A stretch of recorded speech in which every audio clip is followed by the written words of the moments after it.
Protesters rallied outside the residence of the United Nations chief to demand action for the release of the remaining Israeli hostages held by Hamas since October 7. Andrea Santos has the story. Protesters gathered outside the New York City residence of United Nations Secretary General Antonio Guterres on Friday to express dissatisfaction with the international body's stance on the Israel-Hamas war and to demand action for the release of Israeli hostages held by Hamas. The demonstrators, including relatives of the hostages, holding flowers and Israeli flags while displaying signs that read "Bring them back home now" and "Kidnapped." I'm from Kibbutz Be'eri. Both of my parents got kidnapped at the 7th of October.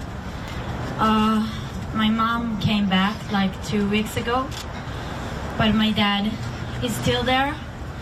She told me like horrible stuff about what she's been through there. Doesn't matter that he's Jewish or I don't know what's the reason that they took him, because he's living in Israel, okay? He's a person. He's a human.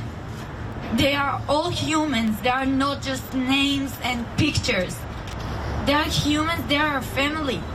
And we need them back home now. The protesters accused the United Nations of legitimizing terrorism through its perceived inaction and called for stronger measures against Hamas. They are urging United Nations Secretary General Guterres to prioritize the issue and take decisive action to secure the release of the hostages. Hamas attack on October 7th violated the UN resolutions, violated the international humanitarian law that is established by the international institutions, and we are here in order to tell Mr. Guterres that he is not standing behind the historical resolutions and commitment of his own organization. Around 135 people remain hostage of Hamas in the Gaza Strip.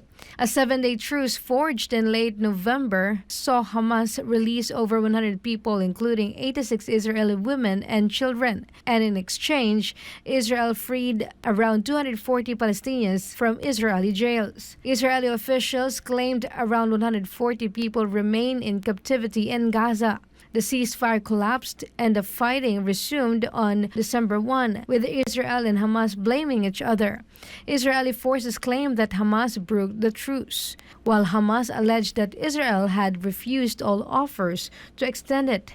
Hamas launched an unprecedented attack on southern Israel on October 7, killing around 1,200 people, mostly civilians, and kidnapping over 200 according to Israeli officials. Israel declared war on Hamas and a complete siege of Gaza with a large-scale campaign of airstrikes. Palestinian officials reported had killed over 1,500 people in the first week and many thousands more since. A ground incursion began at the end of the third, with Israeli leaders vowing to wipe out Hamas. The Israeli Defense Forces, or IDF, claimed that Hamas locations and structures were targeted in the response. The IDF also said it killed Hamas commanders, and many of the group's operatives have surrendered recently. But United Nations experts warned against collective punishment for the people of Gaza before predicting a humanitarian crisis, and then claimed that hell is settling in for the region. Reporting, this has been Andrea Santos, SMNI News.